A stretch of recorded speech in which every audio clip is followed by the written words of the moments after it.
So zoomed in, I'm getting 45,000 lux.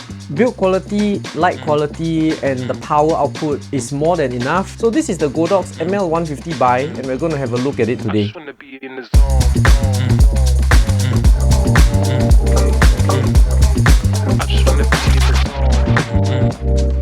So Godox has sent me this light in exchange for a review. I get to keep it, but they don't influence what I have to say. So this is the box that the Godox ML150Bi comes in. So yes, this light ships with a carrying case, and let's see what's inside. So inside we have the light and some accessories. So this is the standard kit that you can buy. This is the power brick. The power brick is pretty large. This is your adapter for the light stand. So there's an umbrella holder inside also. This is the zoom lens that comes with the light. This is the V-mount plate. And this is the main light unit itself. It's made of quite a thick plastic. On the bottom we have the mounting position for the adapter. This is a DMX USB-C port. This is your DC in that you can screw on to lock. And this is the main light control at the side here. So this is the COB, this is the chip. There's a glass in front of it, so no worries about actually touching the chip itself. So the whole front plate over here is metal, and the whole construction of this is extremely solid. So the build quality is excellent. On the rear, we have this cover. You can just push it up to unlock it. So you can put on the plate like this, and now you have different powering options. So this is the power brick, and this is the light stand attachment. So the power brick comes with a nice locking barrel jack. So you plug it into the bottom of the light like so, and then you just twist it and it locks into place. So this is a really nice touch. This is your light stand mount. So it comes with an umbrella holder here.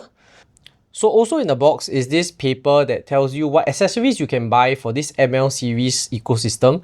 So these don't come included in the kit. The only thing that comes included in the kit is this thing called the MLZ. So this is their zoom lens for this. So Godox were also very kind to include certain accessories for me, like this ML45 reflector. So this is the Bowens mount to this ML mount.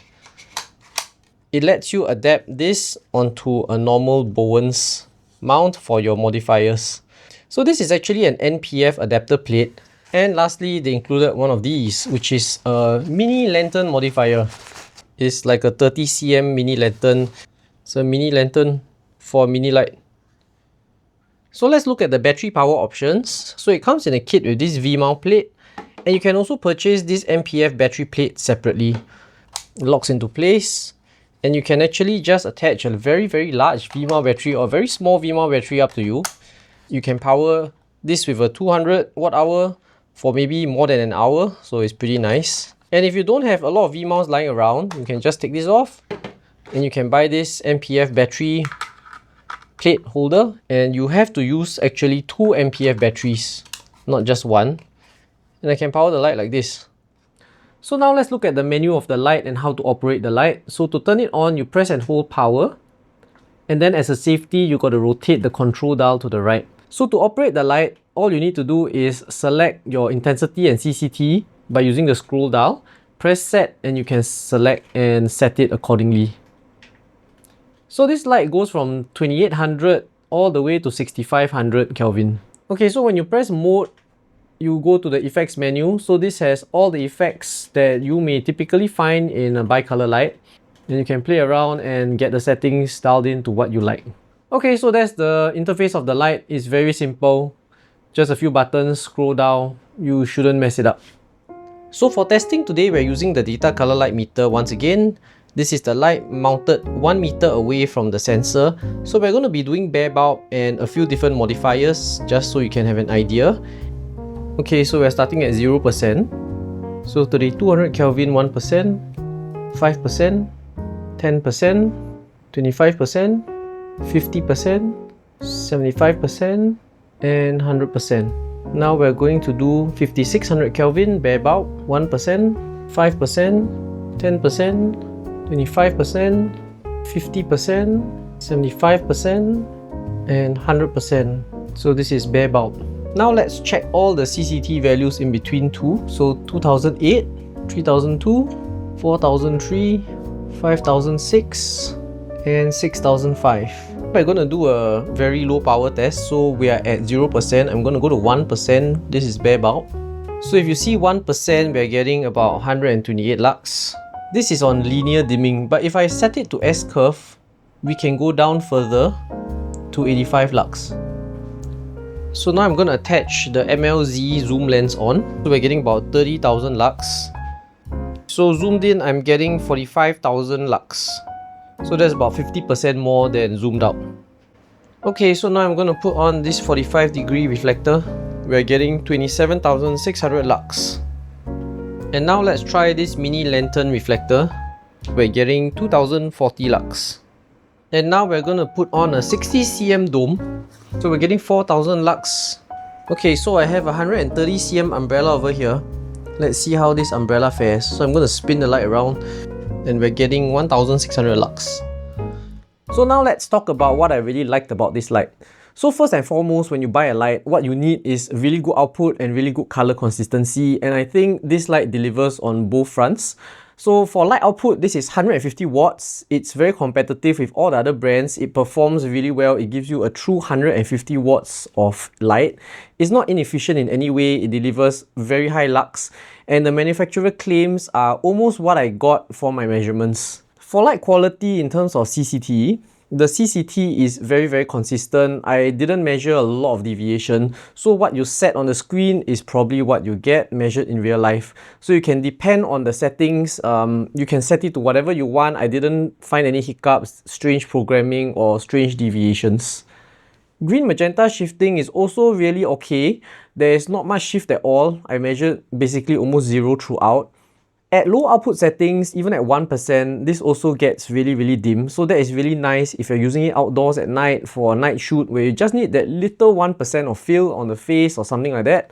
And not many lights in this price category and this power range can actually go so dim.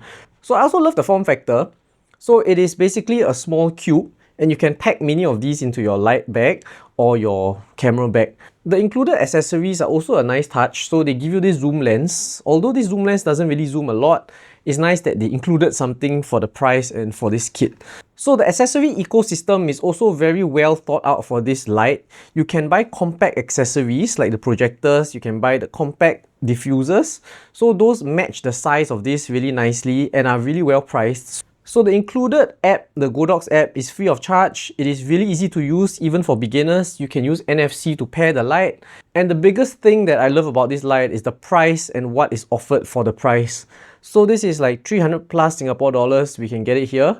And there are often discounts on it also. So it is a really good value for what you're getting. 150 watt light.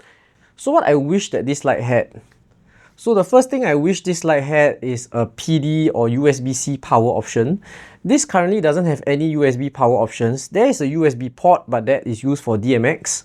The power brick is also really large. It is obscenely large. It is bigger than this, so I didn't really like it. So the fan noise on this light might be annoying to some. At high speed, it's a little bit audible. So I'm standing next to the light, and this is the fan. So on medium, this is how it sounds. So I generally just leave it on auto so that it ramps up and ramps down as needed. When it gets to full power, it is a bit loud, but I think you wouldn't be able to record it if you're actually sitting maybe 1 or 2 meters away from the light. So I also wish that the light stand mount was a little bit stronger. Even though it's made of metal, it's still quite small and the light is only held on by a 1/4-20 screw.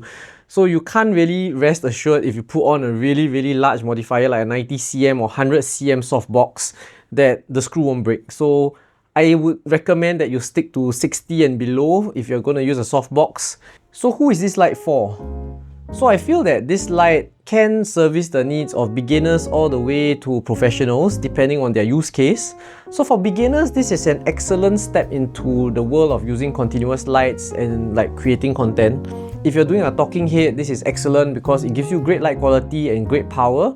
Photographers may also like this light because with this kind of zoom lens, if you're in a studio, definitely you can take really good photos with this kind of power.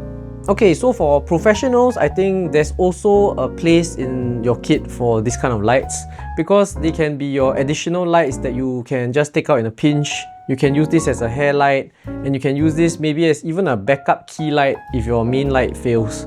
So we really got to thank Godox, not for sending me the light, but for actually making this light so affordable and so fully featured at this price. Build quality, light quality, and the power output is more than enough, and I think if you're a content creator or you're just starting out, this is a perfect way to get into continuous lighting. So if you like this video, drop a comment, drop a like, and I'll see you in the next video.